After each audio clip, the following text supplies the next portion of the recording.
Namaskar and good evening, dear friends. Team Hingori Sutra extends a warm welcome to you on this session of In Conversation. Intuition is understood in many cultures as fundamental to religious and spiritual experience. Consider this. No one can point to God as a material object, you know, or a physical object, or describe the physical dimensions of prayer. Worship is inherently an intuitive experience, a spiritualized dialogue among people, and what many call the divine. However, people who do not believe in God or aren't so sure of God's existence can also have a strong intuition, but may experience it in a different form. For example, you may have had experiences like these. You had a sense of the best decision that you made, like the job that you took, or the person that you hired, or a career change that you made, or you had this feeling or a sense about a situation or a person. For example, you knew something was wrong with your child, or that you could trust a particular person. You knew in advance that you were calling on who was calling on the phone, or the person, what the person was going to say to you. You probably encountered intuition as a part of your spiritual life, perhaps receiving intuitive guidance in various different circumstances. But we have all had experiences of not listening to our gut, and then learning a very hard lesson. As you exercise the muscle of your intuition, these hard knocks become much more infrequent, and the grace and peace replace the seesaw of high and low emotional experiences. But to strengthen those muscles, we need answers to some questions. What could be the epistemology of intuition as part of spirituality? But before that, what is intuition? How is intuition acquired? What do people know about their intuition? How do we know what we know about intuition? To help us know the answers, we have with us Suma Varughese. Suma Varughese is the founder and facilitator of the popular Zen of Good Writing course, a program that blends spirituality with the art of writing. She has taken the course all over the country before going online with it, through this pandemic. Ms. Varghese has had a long and illustrious career as a writer, editor, journalist for almost 40 years. She retired as editor-in-chief of Life Positive, a position she held for 12 years. As a writer, the hallmarks of her writing are clarity, simplicity, brevity, and passion.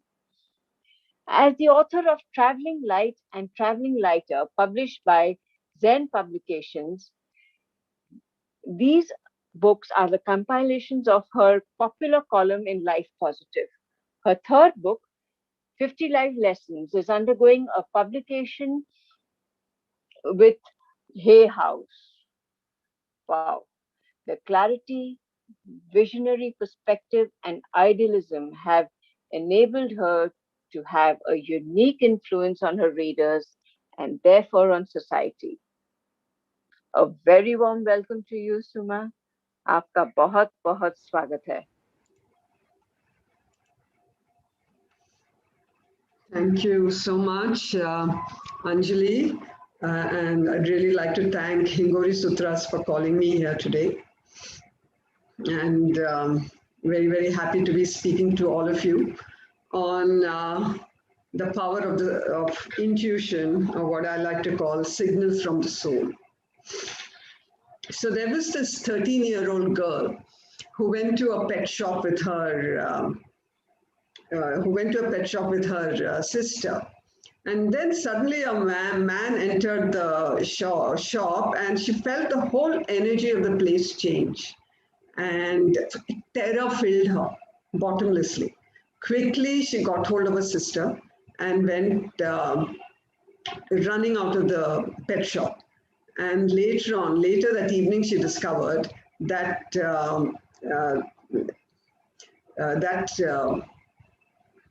The man had actually shot the cashier and had attempted a robbery, but he was foiled in it. And then a few years back, a very good friend of mine, her son was getting married. I was very excited to be part of the celebrations. And then when I met the bride, I kind of felt that I was in the presence of evil. It was a very uncanny experience and I couldn't shake it off. Every time I thought of that girl, I used to feel very uneasy. And then, over time, the first thing she did was she wrested away her husband from his parents and sister. They had no access to him. She moved her sister and her mother in, and they became such a close unit that nobody else could access them. A few years later, she met a foreigner, got married to him, and left her home and her husband and left her mother in the care of her husband. So now how did that 13-year-old or me, how did we get these signals? It was a voice of intuition. So you can call intuition a sure and deep knowing that comes from an intelligence that is deeper than the one that we can normally access from our conscious mind.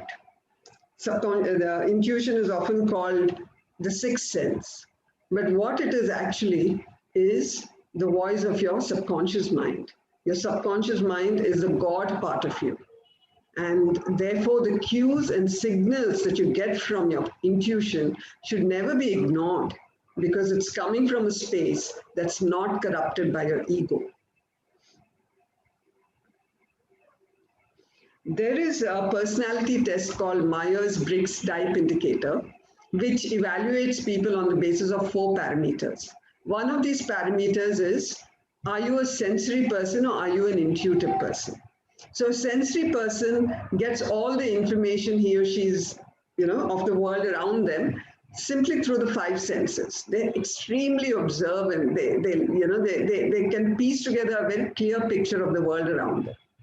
The intuitive may be slightly more foggy, but he or she also has their own way of accessing information. For instance, they'll know unerringly that the person in front of them is not to be trusted or to be trusted, or that the job they've just gone for a test interview for is the right one for them, or that the man walking into their home at that particular point is their husband.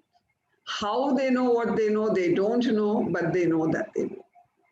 And here's a little quote that adds further this thing to it by the great psychoanalyst called 𝗦𝘂𝗴𝘆 in her book Women Who Run with the Wolves.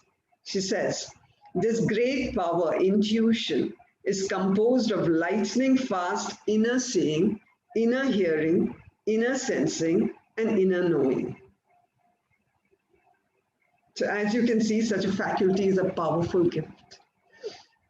The senses will only tell us of what lies on the surface, but the truth of things or the right decisions often lie at a deeper level, and we can only access it through intuition.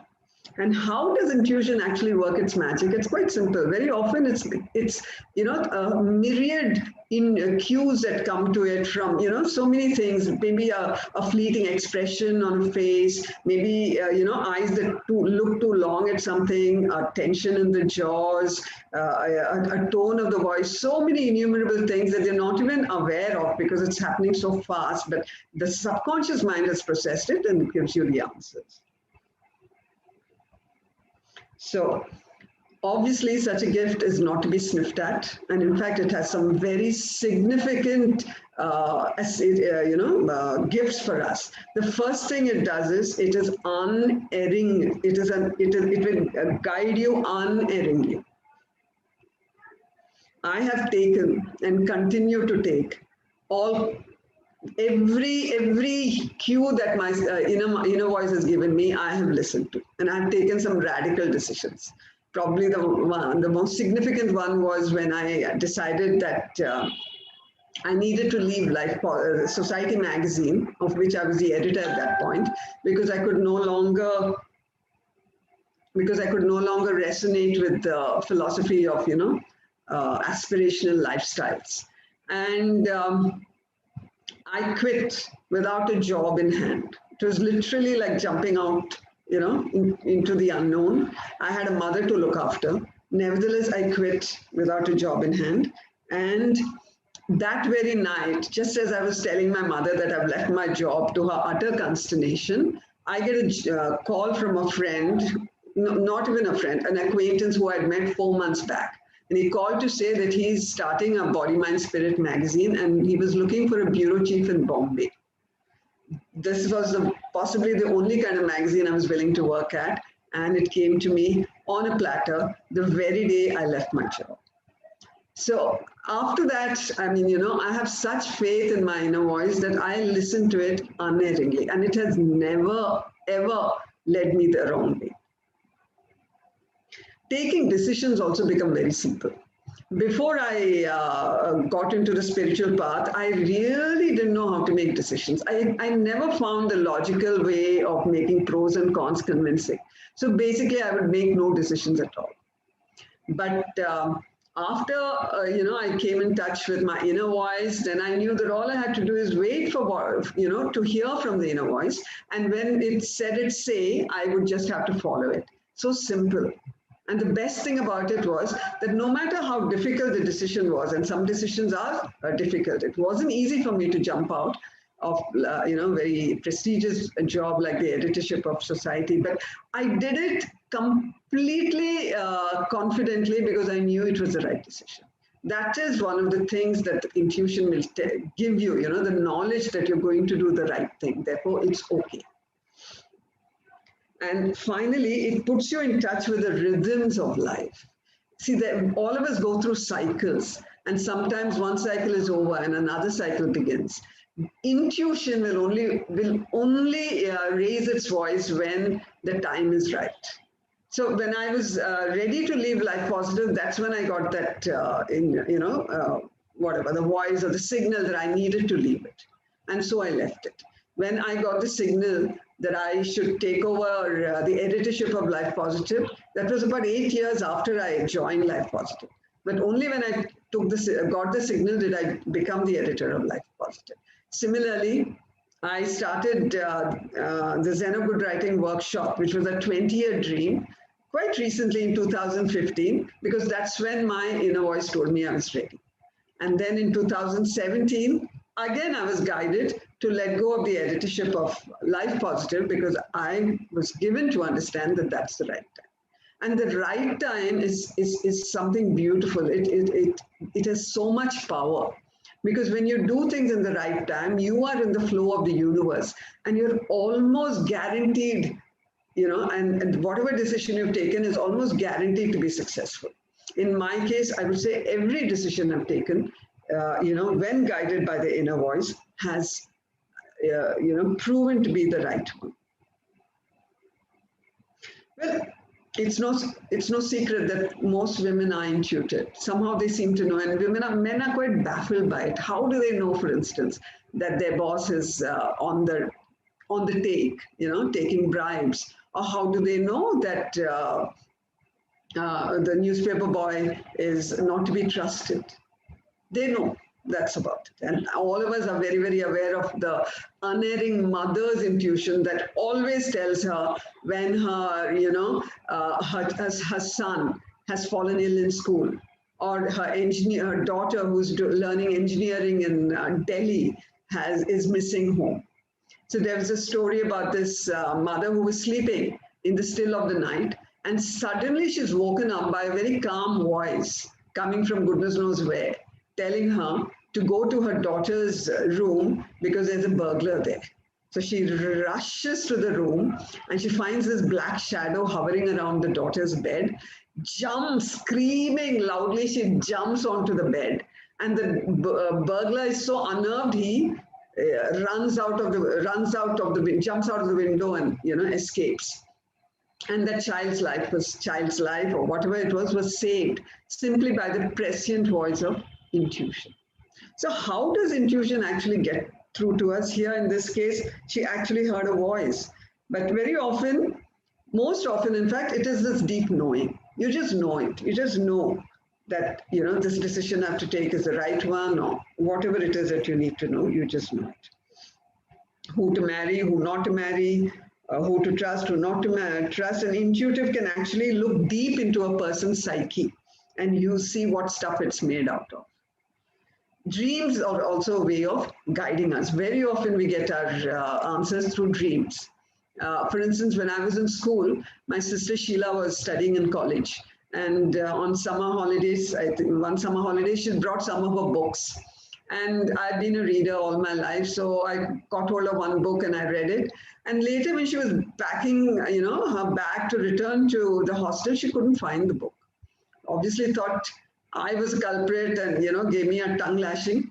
But I didn't know where the book was, and I went to sleep very troubled. That night, I dreamt that the book was in one of the bags that she'd packed a few days earlier. So next morning, I told her to check that bag, and sure enough, the book was there. So that's a small guidance that I got, but many people get very significant guidance through dreams. And then sometimes it's the voice, just like we heard. Sometimes the voice is within us also. For instance, 𝗦𝘂𝗃𝗀𝘆 𝗟𝗶𝘆, the great spiritual teacher, who I think is one of the most profound teachers at the moment on planet. When he got his enlightenment experience, he had a voice telling him, resist nothing. So all this is the way the intuition works for us. There's a fourth way, which is seeing possibilities. It's the way very often that happens to me. When, the way the intuition shows me what the next step is by allowing me to see many possibilities about it. And then I get so excited that I jump in and do whatever it is that I'm meant to do. As soon as I get that cue that, okay, this is the next step. So because intuition comes from the subconscious, it can help us in any area of life. Intuition has played a very powerful role in science. So many discoveries actually have come to us, have come to the scientists via their intuition. Take the Archimedes principle, for instance. This states that the upward buoyant force that is exerted on a body immersed in a fluid, whether fully or partially, is equal to the weight of the fluid that the body displaces. Where we all know the story of Archimedes, who enters into his bathtub, and as he lowers himself, the water rises, and suddenly something clicks in his head so powerfully that he yells "Eureka!" and runs naked into the street in a state of high excitement. Similarly, Isaac Newton, sitting under a tree, a falling apple hits him on the head, and behold, he discovers the law of gravity. In the field of mathematics, we have our own Srinivasa Ramanujan, the great mathematician, who arrived at the most complex formulae by a method that totally defied logic. He simply didn't have to follow the step-by-step method of logic, because as he put it, the goddess always told him what the answers were. So here's a bit of good news for all of us.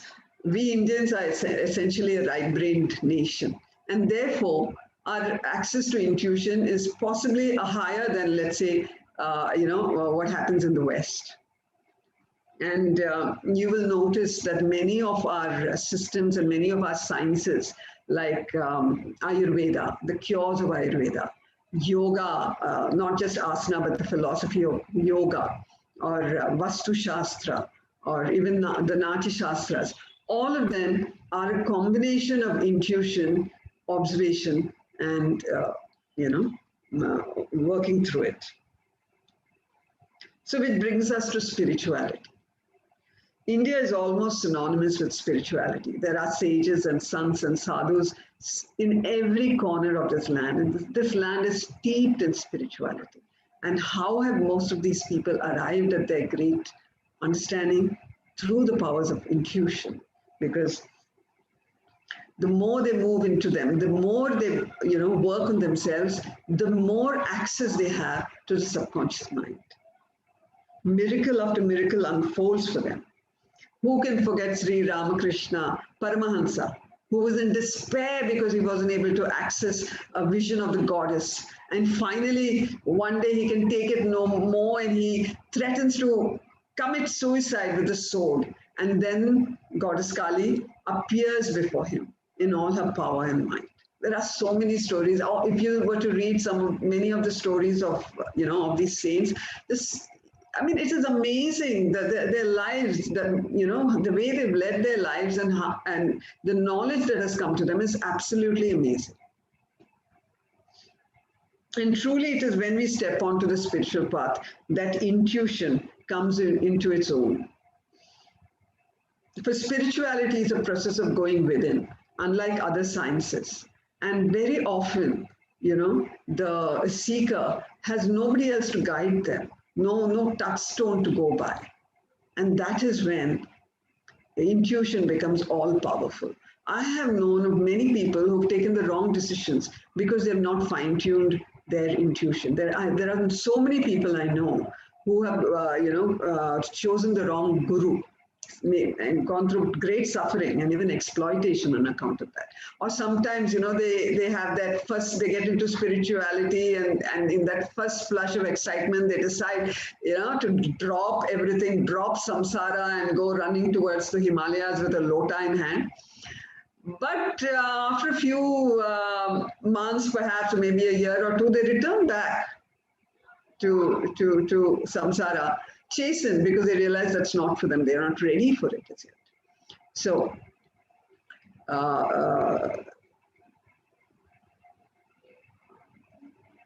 if they would have brushed up on their intuition, they would have been able to make better decisions.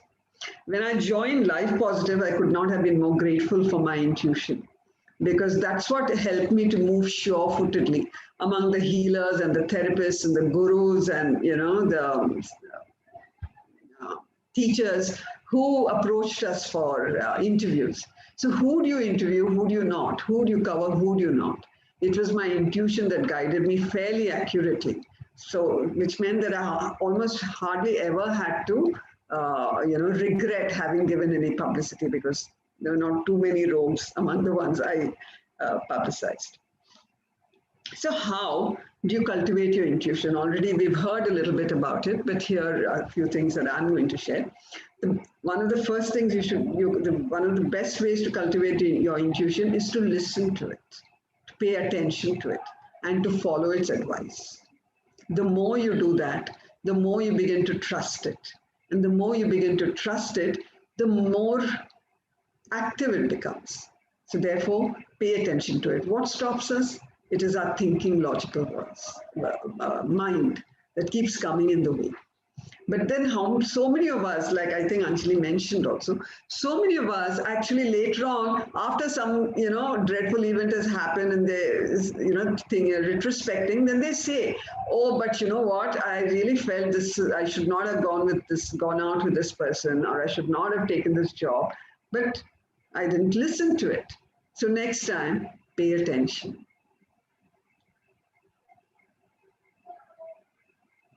Another way to increase your intuition, as it has been told already, is to increase your awareness. How do you do that?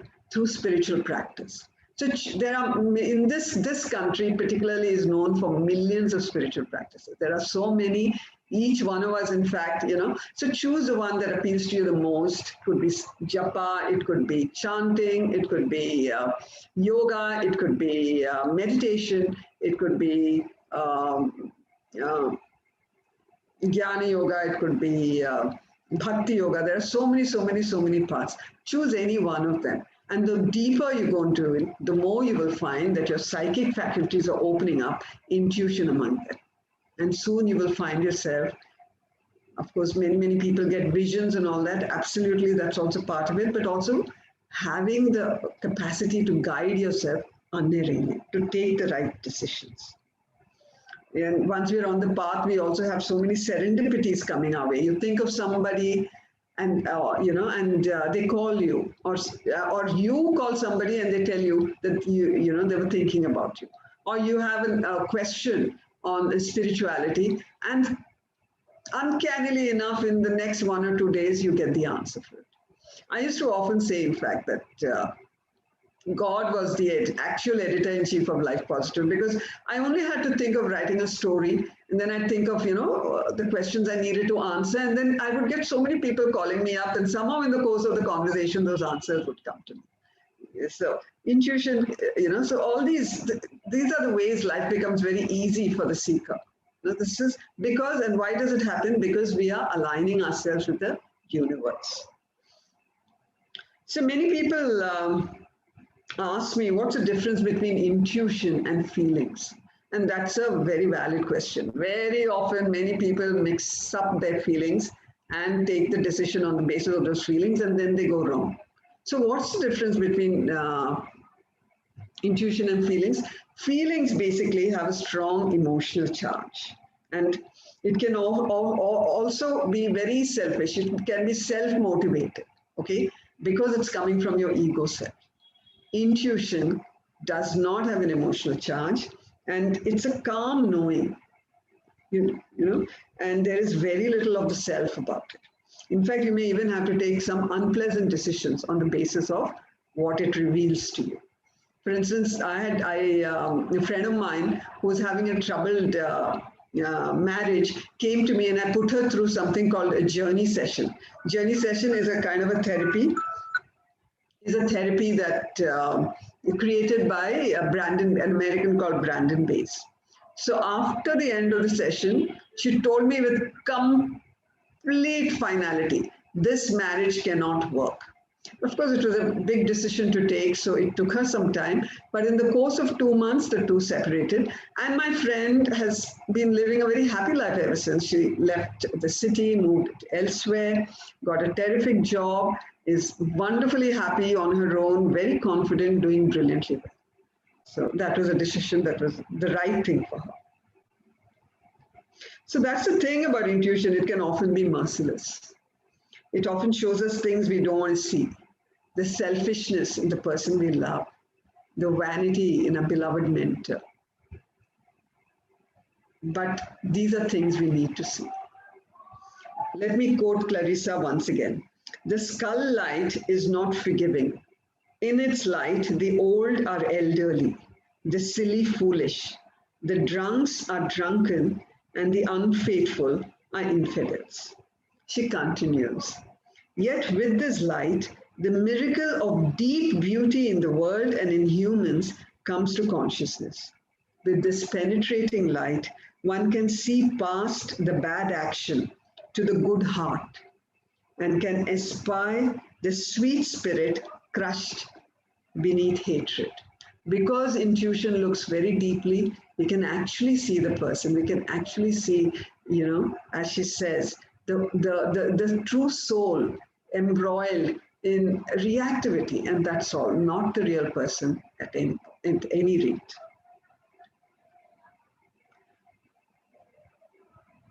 I believe that this power will become increasingly important as we may move into the new earth. I mean, all of us who are on the path are very aware that there's a shift happening even as we speak, and we're moving a very significant shift from the Kaliyug to Satyug.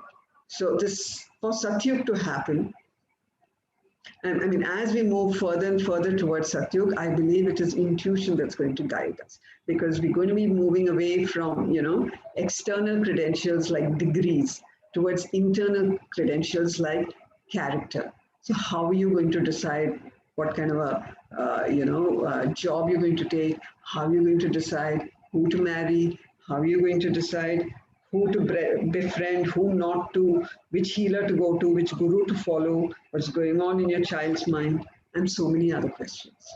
With intuition, you're going to be unerringly guided. So now I'd just like to open it up to all of you. And if there are any questions you have to answer, please do that. And if you'd like to share some of your own intuitive experiences, please feel free to do that as well. Thank you, Suma, for explaining intuition so very simply. But as for here, I have a question to ask you, if I may. Is there a difference between psychic and intuitive experiences?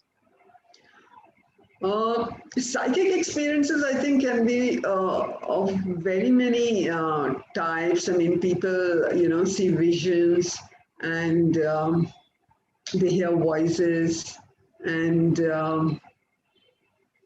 many other things, which probably, I think, you could say that it's the same thing. But sometimes psychic experiences can also lead you astray, whereas intuition will never lead you astray. Right, right. Here, I mean, you did speak about developing your or getting in tune with your intuition, right? So through various spiritual practices. Yeah. Yeah, yeah. The point is, uh, the mind. The Okay. mind Hmm. plays a whole lot of games with you. Hmm. Where Hmm. the logical mind that sort of takes over. So, how do you catch that intuition in that split second where you could miss it in that split Yeah. second? You know what I mean? So Yeah. it's a process, Anjali. It's an ongoing thing. As we become more aware, the speed with which the mind operates becomes slower. And then we become much more aware. And as you said, and as even I have said, most of us know that there are signals coming from the mind, from the gut, or whatever. Yeah. We get these signals. We don't follow it because we don't trust it. Hmm? But True. I would say moving to the spiritual path is really, what would I say, one of the best ways, in fact, to cultivate your intuition. Because as you keep moving on to it, you will find that your mind is getting more and more calm, more and more steady, more and more, peaceful. And when that happens, you're so much more aware of the cues that you get from within.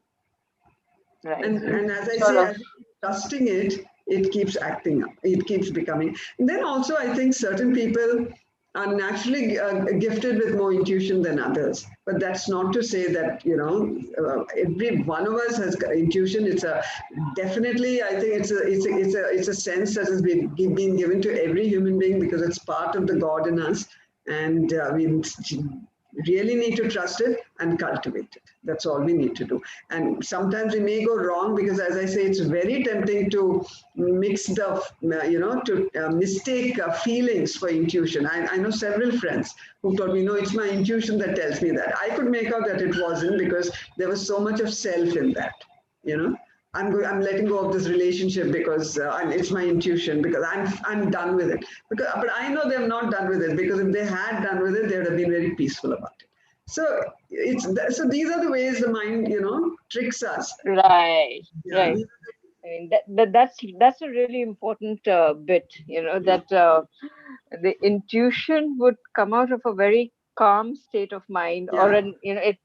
when you need to develop being empty in your head, so that you could hear the voice from coming within, and the voice from within can never be emotional or Yeah. going through a Yeah. turmoil, or things like Yeah. that, right? Yeah, Yeah. absolutely. It's a calm knowing, it's a detached knowing. Sometimes it's It's an a unpleasant detached knowing, knowing. like I mentioned. It's an unpleasant knowing. You Right. don't sometimes really want to do it. So, because some of the decisions can be so hard. It wasn't easy for me to let go of that editorship of like Society magazine. I wasn't rich. Right. I had a mother to look after. It was difficult, but I think it was a decision that made me take my own destiny in my own hands, and everything changed subsequently. Absolutely.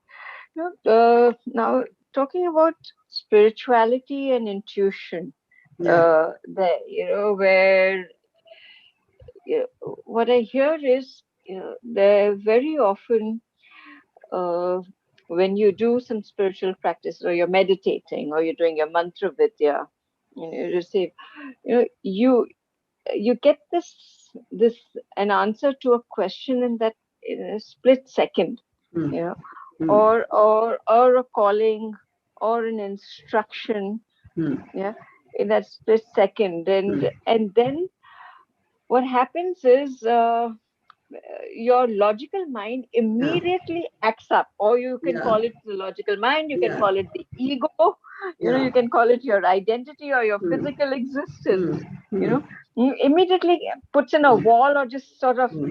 Hmm. diminishes it, Hmm. dismantles that intuitive Hmm. Hmm. sign. Hmm. So how does one Yeah, you combat have got to that? trust that first knowing. Like, when I was ready to leave Society magazine, Hmm. after I had left Society, actually, I was working for a spiritual magazine for Magna. But after I think 6 months or so, Magna decided to pull it out. That's when I decided to leave. And by then, I had decided I was not going to join mainstream media, and I was wondering which way to go. And as I say, I'm usually guided by possibilities. And I suddenly had this amazing excitement about freelance writing. And I know very well that freelance writing, particularly at that time, was basically short form for free to start because nobody paid. Right. But nevertheless, I got so excited and I said, okay, this is the way, this is what I have to do. Later, I was petrified and I went and told my boss, I'm leaving, gave my resignation letter and everything. Then the rest of the day, I've spent it in great anxiety and fear. But I hung on to that first knowing, that the Yeah. possibilities that are opened up for me. I hung on to it. I trusted it. So, and it was so beautiful the way Yeah. that night this Parveen Chopra calls me up and gives me this job on a platter, and I Right. felt like I jumped out and the universe had spread this net under my feet. It gave me It's such true. intense faith. So that's Yeah. what you have to do. You have to hang on to that first knowing and not budge. Okay, let the mind do what it does. Let it play all its tricks. Let it, do its acrobatics. It's okay. But that thing, that cue, that signal, that nudge has to be followed because that is the voice of your higher consciousness, of your soul So, or what you want to call it. Yeah. so here there was a happy ending to your story, but like what you said was, there are times when you have to take a very hard decision, and you might land up walking on a very, very rocky path, Can you for give an some time, example? because uh, well, there's a time when, you know, your intuition tells you to say, okay, quit a job.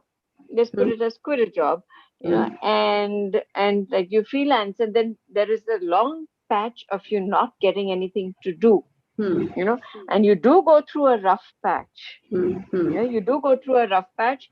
Now, here, there obviously is a light at the end of the tunnel, Hmm. but you're destined to go through a very, very rough patch for some time. Hmm. So, what is it that what should keep you going? Would that be faith in your intuition, or would it be faith in your guru, in the destiny, or I mean, More how or would less the one? same thing, I suppose. It would Yeah. be fake, but I would say sometimes sometimes I have found that many people have taken wrong decisions and then they've ended up in the wilderness for a very long time. Sometimes, Yeah. yes, it does happen, like you say, though I have not experienced it personally, that you take this decision and then you have to walk for a very long time. You have to go through certain karmic, whatever you may call it, karmic events. But again, if you can't mistake intuition, you really can't. You know, Right. when there's such a deep depth to it that you can't mistake it. So you have to hang on to that depth and say, okay, I'm being guided, and if I have to go through this, I will go through this. Personally, I'm a huge believer in karma. I subscribe to it 100%, and I believe that anything that comes to me is a karmic event, and I'm very glad to get it over with because I have decided that this present lifetime for me is only about getting rid of freeing myself of my karma. So when we take on these events in that light, that okay, whatever is happening is freeing me of my karma, so I'll walk this path, and at some point I will come out of it. That will help you. I've had all these experiences. My mother had a paralytic stroke, and she couldn't thereafter talk. She couldn't even eat, and I was her chief caregiver, and she was 90 when she had that stroke, and she lasted for 2.5 years. So those were very difficult years for me. But the one thing that kept me going was that, this has happened so that I can, settle the karma between my mother and me, because my mother was a very nurturing human being, and virtually ran my life for me, I should say. So because of that, I was able to get through those 2.5 years with a reasonable amount of grace. Of course, I fretted and fumed about it as well, but generally speaking, I went through it with a lot of willingness because of the karmic thing. So that's another way of looking at it, Anjali. So intuition, so would you say, there's a question here saying, would you say intuition is linked to destiny? I would say that intuition helps you, creates your destiny. If you follow what your intuition tells you, you will be led to your destiny. Because intuition, according to me, usually gives you your next step, if you're alert, Right. So there's a question here by Sweth, and I know you've answered that, but if you could just expand on, like Sweth says that, I don't like the job I'm doing. Does that mean I go ahead and quit the job and wait for the right job to come my way? No way, my dear friend. If you don't like the job, that's an emotional, that's an emotional decision. And if you were to leave that job, believe me, you're not done with that job. You will know when you're done with that job, because when you're done with a job, you will not feel I don't like this job or whatever it is. You will feel that I have transcended this job. Like, for instance, I worked with Life Positive for 21 years, which was almost like a government job.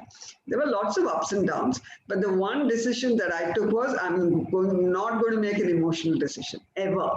So that kept me going. And then when, the time came for me to leave, it was with total clarity and total detachment that, the time has come for me to go and for someone else to take over. My job with Life Positive is done. Whatever karma we had between us is over. So my dear friend, I can't get your name. I would suggest, honestly, it's hard, but if you don't like your job, you have to, take that as an opportunity. This problem of not liking your job, you have to address it. There is something you need to learn. Your job has come to you to teach you something. Maybe there is some way you can grow. Maybe you're supposed to grow through this job. So if you were to leave it prematurely, I promise you it won't work out. Take on this job. Ask yourself why you don't like the job. What's the problem? Is there a skill that you don't have? Are you not good at it? Or what is the problem? Ask yourself this question. If the problem is that the environment is, let's say, very unethical, then I would say leave it, perhaps. Though even that would be, a test for you to see how ethical can you be in an unethical environment. But if you find you're not able to be ethical, then I would say leave. But if you don't like the job because maybe your boss is, critical of you or whatever it is, then I would say stay on and handle that. Work your way through it. Everything that comes to us in life is for us to grow. This is the way we grow. So use it as an opportunity for growth. And the time will come when you feel ready to move on. And then you'll be going with tremendous grace, I promise you. So one of the ways, there's another question here, is how to understand when false intuitiveness is coming up. So one of the ways I understand it, how to understand when false intuitiveness is, that's not according to the chat, that's not intuitiveness. How to understand so what is emotion? Yeah. Okay, what is not an intuition? Yeah. So you see, first of all, you've got to see, is there any part of the self? Is this knowledge selfish? Like you don't want this job, you're fed up of the job, and you say, okay, I'm leaving it. My intuition tells me. That's wrong, because it's not your intuition, it's your feeling. okay? Or, this relationship, I'm done with this relationship, I'm pissed off with that person. That's again not intuition at all. That is your feeling. So the minute you take an emotional decision, you're not operating out of intuition, not at all. Or logical. Yeah. Or a calculated, logical Yeah. mental decision, right? Logical decisions also may or may not be, I mean, may not be intuitive, may not be supported by the intuition. Right. There is another question here, by Samir. Samir wants to know dreams and intuitions. How do we decipher, since the subject is pretty esoteric, so how do you decipher which is what, Well, I'm not an expert on dreams, and a lot of dreams don't mean really anything much, But there are certain dreams, that impact us very powerfully. Lots of dreams, we don't even remember them. They come and go. They're just like stuff in our minds, probably, the mind just sorting itself out. But certain dreams, they come to us with such power, and those are the dreams you remember. And they definitely should mean something to you. When they mean something to you, then you know that this is a significant dream, and those are the dreams you need to abide by. Right. Again, see, it's a question of knowing, Very true. And that is again, it's a sense we need to cultivate. And as we go into the spiritual path and become more aware, we know when we're fooling ourselves, and we know when, this is something that's come up for me. True. Yeah. True. Suma, you've written 2 books, and you said, you had this intuitive thing about your books that on, it's called Traveling Light and then Traveling Lighter by Zen Publications. Right. So, could you throw some light on what are these books about? Because I'm really intrigued about your spiritual, whatever, the entire collection that you've been doing and the insights that you got. Yeah. Actually, both these books, Traveling Light and Traveling Lighter, are compilations of my column in Life Positive, which was basically, from the perspective of a seeker moving along the path. And my insights, my experiences, my perspectives, and the people, my readers were, kind enough to like it a lot, and therefore we decided to bring it out as books. It was originally published by Life Positive itself, Anjali, and later it was given to Zen Publications. So all these books actually turned out to be pretty popular with people. And many of them, I think two of the most common feedback that I got was that, this book has changed my life. Particularly, I'm being honest here, particularly Traveling Light, I found has even more impact than its successor, Traveling Lighter. So one of the feedbacks that we got was, this book has changed my life. And the other feedback we got was, every time I keep it by my bedside, and every time I want an answer, I open it and I find it. So that, for that actually moves me and touches me hugely. And I'm very grateful if anybody can benefit from it. Right. We have put in the links and a little write-up on the book on the comment section if you would like to read her books here. Traveling Light and Traveling Lighter by Zen Publications. So their audience, if you would like to, you could even contact Zen Publications directly, or of course go on to Amazon or Flipkart for the books. And meanwhile, there was one of the last questions is about the Zen of Good Writing. This seems like a very, very interesting course that you've invented, Suma, of combining spirituality and then coming up with good writing content. So could you just throw some light on that, please? Thank you so much. Yeah, actually, the Zen of Good Writing combines my 2 passions, which is writing as well as spirituality. And what I did was, approached the whole process of writing through spiritual principles, because I found that when I, had a spiritual awakening and moved into spirituality, my writing changed significantly. And particularly, I think in the years when in Life Positive, I learned, principles like writing from the heart, being vulnerable, writing in a very honest way, and so many other things. So this workshop that I do, while it combines a lot of writerly principles, also combines a lot of spiritual principles. And it's really about writing from an authentic space. And it's about, writing from inner guidance and inner inspiration, rather than trying to, write to get a bestseller or to become famous or all these other things. We're living in extremely, we're living in times where the self is very, very, very powerful, and we're always trying to, brand ourselves and, what shall I say, project ourselves and all that stuff, which actually, runs counter to good quality writing.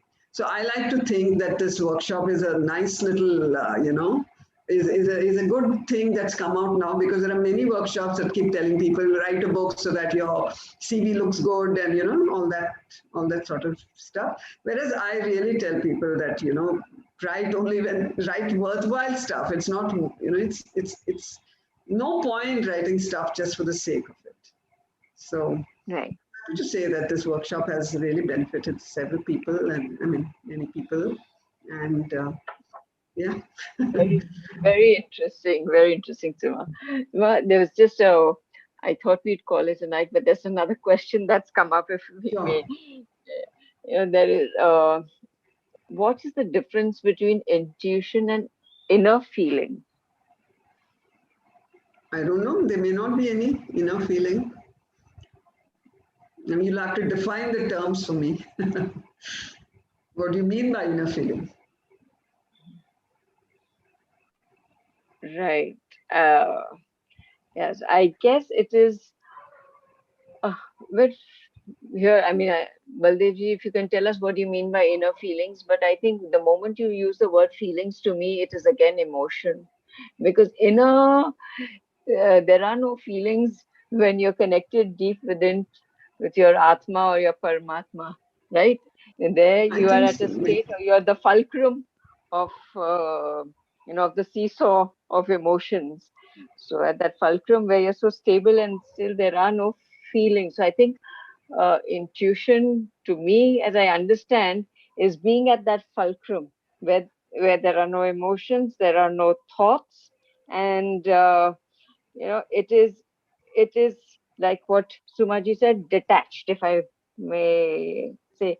So that's what I understand from you, Sumaji. You please tell me if that's right or. Anjali, sometimes people use these words also lightly. It could be like very often I refer to my inner voice. It's the same thing. It's synonymous with intuition. So whether this gentleman is saying meaning inner voice, when he says inner feeling, we don't know, because he needs to tell us. If it's inner voice, or if it's an inner guidance of any form, I would say it's synonymous with intuition. But if it's coming from, if there's an emotional charge, if there is a selfish, motivation, then it's not intuition. Intuition is very, very ruthless and very, very objective, and it will tell it as it is. Very often, as I mentioned also, the decisions you have to take through intuition, or the knowledge it brings to your awareness, is not welcome. It's hard knowledge, but it is the knowledge that you need to, to be in touch with reality. Absolutely. And with this, we would really like to thank you for your valuable time, Sumaji. It was fabulous having you on our session today. And on behalf of the audience and on behalf of Hingori Sutras, I would like to thank you once again. Yeah. Thank you so much, Anjali, for having me. It's been wonderful. We enjoyed this hour, and I hope the audience has enjoyed it as well. Thank you so much. Yes, yes, I can see a lot of comments here and a lot of thumbs up coming in. Okay, good And show. right. Yeah. And thank you, dear audience. It was wonderful having you with us again today. Shubh Ratri, Sayonara, Khuda Hafiz, good night. See you next Sunday. Good night.